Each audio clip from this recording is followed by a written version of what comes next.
అనగనగా ఒక ఊరిలో సోమయ్య రమణమ్మ అనే దంపతులు ఉండేవాళ్ళు. వాళ్ళు పుచ్చకాయల తోటను సాగు చేస్తూ ఉండేవారు. అదే తోటలో కట్టుకున్న ఇంట్లో ఉంటూ తోటలో పని చేస్తూ ఉండేవారు.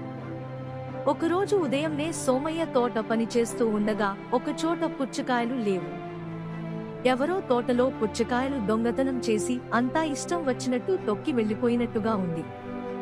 ఈ రోజు రాత్రికి వాళ్ళలా పని చెప్పాలి అని అనుకున్నాడు. అయినా ఎవరు కూడా తోటలోనికి ప్రవేశించలేరు. తోట చుట్టూ అంతా ముళ్ళు కంచె ఉంది. అయినా ఎవరు వస్తారు? సరేలే, రాత్రి కాపలాగా కొంచెంసేపు ఉందాము అనుకున్నాడు. అలాగే ఆ రోజు రాత్రికి కాపలా కాస్తున్నాడు. అలా చాలాసేపు తోట చుట్టూ తిరుగుతూ ఉన్నాడు.